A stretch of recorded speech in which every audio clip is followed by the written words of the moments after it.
I don't view Russell Westbrook as untradeable. And I think that teams that aren't going to be on this super immediate timeline should consider if the Lakers are going to attach first round picks, not to just take on his salary, but send some value back. Maybe it's one you don't need, players you don't need long term. And Brooklyn's a special case. Let's just assume they move Kevin Durant.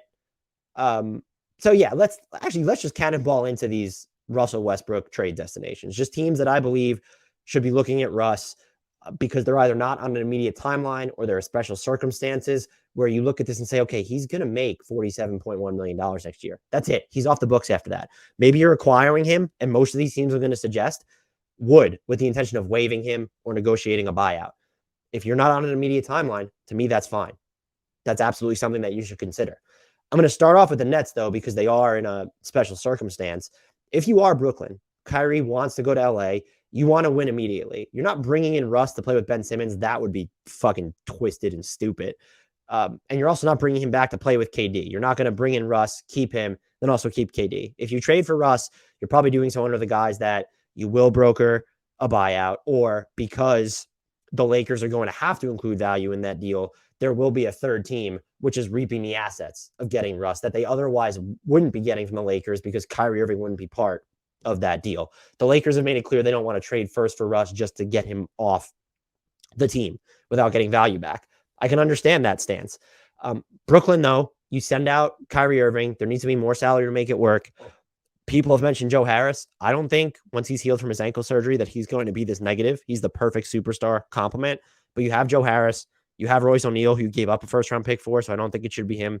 You have Seth Curry expiring contract. It shouldn't be him. So that's why it almost, really needs to be Joe Harris. It also doesn't need to be anyone substantial, by the way, because Kyrie Irving is making $36.6 million, which under the trade rules, that's going to get you almost to Russell Westbrook's salary. So you can send out some smaller contracts of players that maybe you don't trust. I guess the problem is the Nets' cheapest contracts, now that I'm looking at it, are all, you're not trading Cameron Thomas or Day'Ron Sharpe to get them. And so if it is Harris, maybe that just means you're getting more value out of the Lakers. If you're the Nets, though, and you can get the Lakers 27 and 2029 first-round picks, you should absolutely be doing this trade, because if you're moving Kevin Durant, if you're planning on bringing these two back and competing, fine, try that. Good luck. I don't think it's going to, this whole situation just seems super combustible, but you're trying to, as much as you want to be this immediate threat, you also need to restock your draft cupboard. You did some of that with the James Harden trade. And look, it helps you out. You have your 2027 pick, you have it, but it's a swap to Houston. And so you could definitely wind up with you're going to wind up with the worst of the two picks in that scenario. You also have Philly's 2027 pick. So yeah, you end up with 3 first, but some of those could be moved later. The Lakers can offer swaps, but you need to get, they're in the weird situation because the Nets, the 2028 swap you could offer, that would be valuable to the Nets, but they owe their 2026 pick, I believe, is gone. So the swap in 2026 doesn't matter. But the Lakers' Godfather offer is those 2 firsts in 27 and 29, plus swaps in 26 and 28, plus Russ. Who can you get for that? If it gets you Kyrie Irving and you're just setting it up, there's a 3-team deal. Someone else goes and latches onto Kyrie Irving, and any of the teams we're going to talk about now should maybe be in it. Then fine, do that. If you can get Kyrie and you're the Lakers, then you should absolutely positively be making that deal. And if you don't, then you can't go back and say, well, Russ was unmovable, this and that. Russ can be moved if you're willing to trade your first round picks. And I do believe he probably could be dealt for Kyrie Irving at this juncture as well. Other teams to keep an eye on, I think we should start with the 2 that have cap space. So Indiana, after going after the 8 offer sheet, can keep around 30 plus million in cap space. They can do something as simple as sending out Buddy Hield for Russell Westbrook. They could also send out Miles Turner for Russell Westbrook. They could send out both if they believe the Lakers have enough value to get that. They have so much cap space, though, they could start sending out cheaper players. You could send out, no, you can't send out TJ McConnell for us, but you could send out one of Miles Turner or Buddy Hield. It doesn't have to be both. Maybe they don't want Buddy Hield because he has 2 years at over $40 million left on his deal. If the Lakers are willing to trade Russ in a first for Buddy Hield alone, they're getting immediate payroll relief. And that's big, apparently, to their tax bill. They run their team like a small business.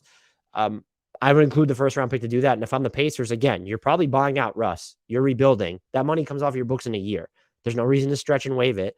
Just do it. Now, if it's a matter of do they want Miles Turner? Yeah, things get iffy there. Would I do 27, 29, and Russ for Miles Turner and Buddy Hield? From the Lakers, sure. From the Pacers, probably not.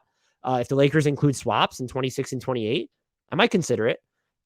If they include 2 firsts, I would give up Miles Turner for sure alone. And if you really don't value Buddy Hield, and maybe you're looking at it as we needed true threes on this roster anyway, and we have like sort of this surplus of guards and like swingmen rather than actual wings, and you don't really value Buddy Hield in that way, and you just want to play Tyrese Halliburton, Chris Duarte, Benedict Mathurin, O'Shea Brissett a crap ton, then sure. If you yourself as the Pacers don't view Buddy Hield as a net negative, I would absolutely consider Russ for Hield, Turner, and at least and the Lakers 2 first-round picks. Now, if you can get more, if you can get the swaps, that's even better. If you can get Austin Reeves, by the way, out of this, has a really nice pump and drive game, held up on defense quite well. I'd look at that. I don't think they need Talen Horton-Tucker, but if they want him, like the Lakers have avenues to sweeten their offer beyond 27 and 29. And if I'm the Lakers, and if you can get Turner, I would give up both those first round picks probably because you want to play another big alongside AD. Turner's not the best rebounder, but again, AD can be the 4 on defense and still be a great rebounder. Turner spaces the floor on offense. That helps out a lot. Doesn't need to be the primary screener. You have to make sure he wants to stick around long term, of course, because you don't want to risk trading away your future for a rental. My point is, if you're the Pacers, you're in full-on rebuilding mode. 1 year of Russell Westbrook. If it's even coming with 1 unprotected Lakers first-round pick, I'm considering it. I know things tend to work out for LA, but 2027, that ages you out of the LeBron Davis core, probably. LeBron certainly not there. So that's a team that should consider it. And then the other one, of course, is the Spurs. They're still sitting on, I have them in my spreadsheet. They have over $30 million in cap room as well. I'm at 32.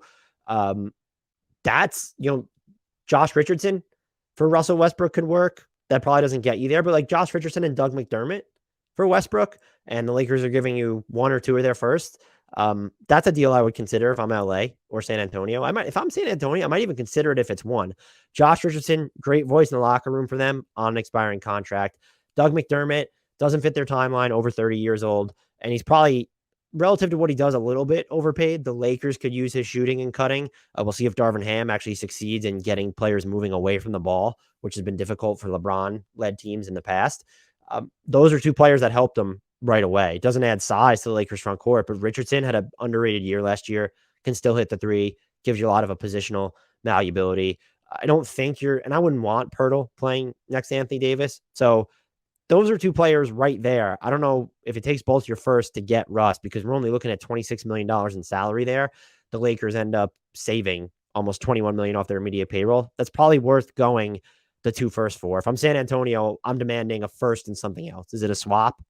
2 swaps, or that outright first round pick in 29 as well. Maybe you don't want to do that if you're LA, because you're not getting when it's Irving, it's a star. If it's not Irving, then it's weird. Now, could they latch on as a 3rd team? And there's a scenario where maybe the Spurs are eating Joe Harris's contract, and they're sending Richardson back to the Lakers, and they're getting some of the Lakers picks while Brooklyn gets 1, and you're splitting the baby, so to speak, in that direction.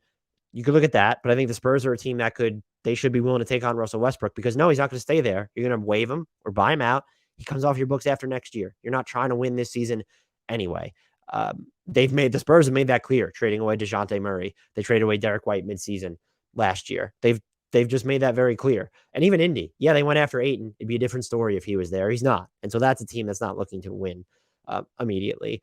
It does get a little challenging, though, when you look at teams that, don't beyond those teams. Someone else, another squad that should be looking at them, speaking of a team looking at Russ, is the Jazz. Speaking of a team that's in full teardown mode. They have salaries that they can send out to match. It would have to be basically a dollar for dollar match here. It doesn't have to be dollar for dollar, but the Jazz, they're not going to go into luxury tax for a team that's going to be bad. They have currently enough, some room under luxury tax, $14 million in room. So you can save the Lakers a little bit of money, but you're not going to want your payroll to be so high. You might not even want to be over the cap if the team is going to be this bad. I'll tell you right now, Lakers fans, you're not getting Donovan Mitchell for Russell Westbrook, which is, Bojan Bogdanovic, Malik Beasley, and Beverly, those you could get. That adds to the Lakers payroll, but you could get those 3 players just for Russ. Would you give up a first round pick through 2027? both first round picks, 27 and 29. I would. I'm not going to lie. I would. Those players are all complimentary. They're on expiring deals. Beasley's second year is a team option in that scenario. Bojan Bogdanovic is a perfect player to have alongside LeBron and AD. Maybe you want Mike Conley to sort of have that other point guard option on this team. I don't hate that idea.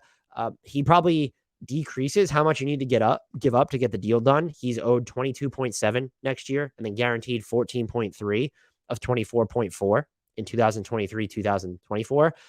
I know people remember how Conley played towards the end of last year's postseason and some of the mistakes he made. He was really good for the Jazz last year. And so could the trade be something like, I don't think you're going to get Conley and Bogdanovic, but like, let's say if it's Conley and Malik Beasley or Conley and Patrick Beverley for Russ Westbrook. The Jazz should consider that if they're getting out of one, the more than 50% guarantee on Conley's second year salary here. And if it's an unprotected Lakers pick, I think it's worth giving up if it's Malik Beasley, if it's Beverley. I might even consider if it's Bojan Bogdanovic. He's making 19.6 next year. I don't know who's giving you a first round pick. Maybe you just think you can get better value. But that's a team, just looking at the construction of those contracts, Conley, Bogdanovic, Malik Beasley, Patrick Beverley, and then even Jordan Clarkson has a player option for 23-24. A reunion with him shouldn't be out of the question for LA. Whatever combination of players they can get from Utah while minimizing the first round damage they're giving up, the mother load is probably just, like I said, Beverley, Beasley, and Bogdanovic. Will Utah do that? Will they do swaps in 26 and 28? Do those have value to them? Or the Lakers outright picks in 27 and 29? Swaps are assets. I know people are probably laughing at the idea of swaps. Things tend to work out for the Lakers. Swaps are assets. And we saw that in the Celtics getting Derek White, that 2028 swap with San Antonio. We saw that in the Gobert trade. Minnesota giving up one unprotected swap in addition to other stuff. If you think that the Lakers are going to go sideways, and especially under the control of this front office, if you don't see the clear path to them getting another star, their swaps in 26 and 28, a few years down the line, have a ton of value. If I'm the Lakers, this one's a little bit less clear cut to me. Just like San Antonio, I don't know if I'm giving up both my first round tangible picks. If it's Bogdanovic, Beasley, and Beverley, I'm not going to lie. I'm definitely giving up the 2027 pick unprotected if that gets it done. And if I can only get two of those players, and Utah's willing to sort of, swallow the salary. The Conley Beasley deal feels like the best middle ground, or Conley and Patrick Beverley from one of the Lakers first, then maybe a swap. That's something that Utah could look at. And again, you're not acquiring Russ with the intention of keeping him. You're buying him out or you're waiving him, and then he's off the books after that year. And the benefit there is Conley costs less than Russell Westbrook in the aggregate of his salary next year and then what he's guaranteed the following season. He costs about let's say they guarantee his salary for 23-24. Conley over the next 2 years costs you about what Russell Westbrook will next year, but just having the money completely off your books opens up a few different avenues of flexibility. The Hornets are another team that I think should consider it. I have no idea what the hell is really going on with them. They seem pretty dead set on being competitive. Miles Bridges is currently being charged with a variety of domestic abuse allegations or charges, I believe. That situation is a disaster. And look, it doesn't matter about his free agency or his fit with the Hornets. Their actual basketball part of this is he going to be back? Is he even going to be playing next season? Do you move forward as if he's not going to be on the team? What's the punishment going to be for what he did, which was just, when you saw the pictures and the video from his son, just absolutely disgusting. We need to make that much clear. But the Hornets, they seem to value flexibility. It's tough, again, not knowing the direction of the team fully. It does seem like they're interested in winning now. Russ is not someone you keep in that scenario, unless the Jordan brand is so strong there. But they have Hayward. Maybe they want to get off his deal and they can include another salary. I mean, you could trade. Maybe you don't like the rest of Terry Rozier's contract. Is there something you could work out there? Or is it Plumlee and Hayward for Russ? And you're taking on, I don't think they have enough wiggle room under the tax to actually want to do that. Oh, they do. They're further under they're closer to the tax than I believe. So excuse me. Can you do just other moves? You can get to dollar for dollar matches. And if you're the Lakers, I'd roll the dice in the final 2 years of Gordon Hayward's deal. If the Charlotte wanted to get rid of Rozier, let me be clear. I don't love this landing spot for Russ, but for a team like Charlotte, if I thought that they were really going to use the flexibility wisely, because you'd be turning longer term contracts into a shorter term one that just comes off the books after next season, I might feel a little bit higher about it. Cap space probably doesn't mean a ton in Charlotte. They are concerned about the tax bill though. And maybe just knowing that They have LaMelo's extension coming up. They just want to have a little bit more maneuverability moving forward and sooner. That could help you get Russ. And if they're willing to take a step back next season and you give up Terry Rozier and Hayward for Russ, and then the Lakers could do that deal outright, but we know how they feel about their tax bill. Uh, they can send out some smaller salaries there. A Kendrick Nunn just to make the money just a little bit more palatable, match for match. Are you getting an asset if you're Charlotte in that situation? I think Terry Rozier and even Gordon Hayward are good enough where you should be getting at least one Lakers first. And I would do it. If it was, look, Terry Rozier, Hayward for Nunn and Russ and the 2027 Lakers first, I definitely do that if I'm the Lakers. I'm on the fence if I'm Charlotte. It depends upon my aims. If you're making that trade, I would assume you're, kind of having this gap year. Maybe you view that as dangerous with LaMelo extension eligible following next season. It's debatable, at least. I don't think the Lakers are giving up 2 firsts in that scenario, though. That's for sure. That kind of, when I was going through the destinations, that's kind of like the end of the teams that might make sense. You could say Detroit can stand to swallow it. They just can't even build. They have some cap room right now, but it's not a ton. I guess you would be doing Nerlens Noel, Alec Burks, and Kelly Olynyk type deal. And I don't even know if that's going to help you. No, Nerlens Noel is 9.2 Burks. That's 19 with Burks. And then another 12 with. So you come pretty close that's like $30 million in salary right there. A little bit over $30 million. And do you have enough? Yeah, no, you don't have enough cap space to swallow that difference. So you need to include a 4th player in there. How high are you on Hamidou Diallo? Maybe Corey Joseph. If the Lakers want to give you a 1st-round pick for that, I just don't know that you're getting much more than that. If you view Noel and Burks as useful players for you moving forward, then you're certainly going to want more than a distant Lakers first. You're again not keeping Russ. And I do think Kelly Olynyk, looking at their front court structure, is probably pretty important now, especially if you want Marvin Bagley to fit into a rotation that has Isaiah Stewart, that now has Jalen Duren. Kelly Olynyk spaces the floor, so he can play. He's the one big that can play alongside any of their other bigs, in theory. That's part why I didn't like the Marvin Bagley III contract. But you could look at going that route and view it as, we're actually consolidating our big man rotation because we're getting rid of Olynyk and Noel and having Marvin Bagley III, Jalen Duren, and Isaiah Stewart as your 3 primary bigs. There's definitely a rotation to be made out of that. I thought about the Rockets for a hot minute just because they're rebuilding. And again, you get Russ with the thought of then buying him out. Step laddering their way there gets a little too difficult and would involve just sending out a crap ton of contracts. You begin with Eric Gordon at $19.6 million. Are the Lakers giving you an asset for that? I have no idea. I don't think they'd be willing to give up a 1st for Eric Gordon, even though it's getting them off of Russ. Maybe because it's getting them off of Russ as well. You have to step ladder your way, though, ultimately, in my opinion, with too many contracts. We're looking at, they're going to trade Eric Gordon and then David Nwaba. Boban has the expiring salary. Trey Burke has the 3.3 expiring salary. Ditto for Sterling Brown. And it basically needs to be all of those players. Just looking at how, Gordon doesn't even make 20, but you round him up to 20. Nwaba brings you to 25, 28.5 with Boban, and then another $6.5 million with, you're around 35 million at this point, which is actually not enough money to take back Russ and not have any cap space left over. So that's a team that, again, you could do it, especially because it's the offseason, but you have to really step ladder your way too much, in my opinion. After that, it gets iffy. I was a big advocate of the Knicks doing it, maybe using Russ's expiring salary as a means to get off of Fournier and or Julius Randle. They don't appear headed in that direction. They're fully engaged in Donovan Mitchell. They've already signed Jalen Brunson. It's unreal. It was always unrealistic, but now it's less palatable. If they miss on Mitchell, I still wouldn't hate the idea of, hey, yeah, we signed Brunson, but we're trying to make this a longer term timeline. And so we have Rose, we have Fournier, we have Randall. If you're willing to take at least one of Fournier and Randall and give us a 1st-round pick in addition to Russ's salary, then the Knicks should absolutely consider it. That's another distant pick in their chamber to go out and acquire a star. Again, if they're not going to have complete the Donovan Mitchell trade, and it doesn't do anything for you next season, but I would argue if you can get rid of Julius Randle, who is a worthy reclamation project. If he hits, his deal looks great as the cap rises. He could help the Lakers. He's going to help the Lakers more than Russ did during the LeBron-less stretches. I'll tell you that much right now. And he shot well enough on spot up threes in the past where if you can convince him to be more of a screen and dive guy and dominate the ball, or at least limit his ball domination to when he's on the court by himself, he can help the Lakers more than Russell Westbrook can.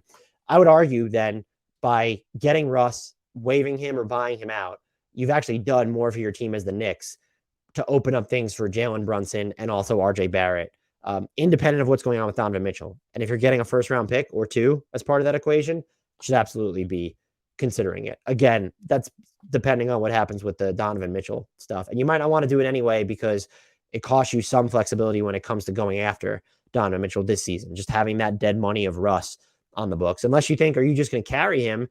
I argue you probably shouldn't play him, even though the franchise loves flashy names, but are you just going to keep his money on the books to maybe be moved at midseason if Donovan Mitchell isn't moved and becomes available or another star becomes available and you need that salary anchor? The Thunder, everyone loves a good homecoming story. They can't get to the money to acquire Russ. Their biggest contract that they would actually consider moving is Derek Favors' $10.2 million salary. That's just out of the question. I did think, and this is going to rankle some feathers, I thought about Orlando for a hot minute. They don't keep him. You're probably getting Russ and buying him out. You have some bigger salaries that maybe you don't want. I know a lot of Orlando fans like Markelle Fultz, like Jonathan Isaac, but would you be willing to move one of them plus Terrence Ross if you're getting 2 first-round picks from the Lakers for Russell Westbrook? There'd have to be other moving pieces involved there. I would do that if I'm Orlando. I have Paolo Banchero. I have Franz Wagner. I have Jalen Suggs. They are my timeline. To a lesser extent, Wendell Carter Jr. He's my timeline. They are my future. Fultz was good last season for the minimal time that he was healthy, and he's been good really since coming over to Orlando in general. He's not good enough for me to say he's a cornerstone. I wouldn't move him. And Isaac is up in the air. But part of the intrigue would be imagine Isaac and Davis defensively. Not sure that works too well offensively. He turns into a bargain contract if he remains healthy. If he doesn't, he's guaranteed basically $25 million over the next 2 seasons because he can be partially waived in 22-23. And then he's fully non-guaranteed at the moment. He's partially guaranteed in 22-23, then fully non-guaranteed right now in the latter 2 years of his deal. If I'm the Lakers and it's Ross, Isaac as the basis, I'll give you 2 first-round picks for that. The 2 distant first-round picks unprotected. I roll the dice on Jonathan Isaac. I really would. He has the higher upside than Russ. Even if it's Fultz, just for what he brings defensively, I'd be less inclined to do it. But, I'm going to tell you right now too, if the offer was, and the Magic are just okay continuing to sort of not tank, but they wouldn't be great next year, even if Banchero's fantastic, which I fully expect them to be. If they willing to do the full boat, for the Lakers full boat, Isaac, Fultz, Ross for 2 firsts and at least 1 swap, hell yeah, I'm doing that if I'm Orlando. I would just consider it. Maybe I'm too low on Fultz, but I think Ross is probably, in also ran asset at this point. Didn't have the best shooting year last season. I think on a better team, he'd shoot the ball better with more space. Do the Lakers provide that? I don't know. But that's kind of the player you're paying for the possibility of Jonathan Isaac in that scenario. But you're also Fultz right now is probably the most valuable asset going out in that trade. And he has a non-guaranteed salary, partially guaranteed salary in 23-24 as well. But that's a team that just has the matching contracts to get it together. And you start to run out of options after that, unless we see the Kings pivot into more of a rebuild. That's just not going to happen. Ditto for Washington, whatever they're doing there. They don't even have, you need Kristaps Porzingis in that deal. You could get there with Kuzma and Morris and Barton and DeLon Wright eventually, like when they become trade eligible, but they're not a team. So yes, I recognize that the Russell Westbrook trade destinations are limited. It's not impossible if the Lakers are actually willing to give up value. Do I think that they should be willing just to give up value to get rid of Russ? No, you need a useful player and or players in return. There are teams, Utah, San Antonio, and Indiana specifically, that I think should be open to going that route and shorting the Lakers' future by targeting their distant first picks. And then, of course, Brooklyn. If you just want Kyrie off the team, maybe you're trying to figure out a way to get actual players for him. Or if you think you're going to keep Durant, then yeah, it makes sense to maybe roll the dice on Irving and see how things go. But if they're really going to move Durant, or if that situation's unsalvageable, should absolutely be trying to target the Lakers' distant draft picks. Thank you, everyone, for listening to this podcast. I hope you enjoyed my thoughts on actual Russell Westbrook. If you didn't check out that video on YouTube and you're listening to this clip of it on YouTube, go back and look at the full episode. Until next time, and as always, please remember to subscribe to us. Hit that subscribe and like button on YouTube. It helps us out a ton. It helps me out a ton. Subscribe to us wherever you get your podcast. That also helps me out a ton. And finally, recommend us. Help us by retweeting our promos on Twitter, or like I said, just word of mouth. I appreciate it all, and it helps out a ton. Till next time, and as always, if you're new around these parts, get used to it. We leave you with the shout out to the one, the only, if only the Lakers could acquire him to salvage their future, Frank Ntilikina.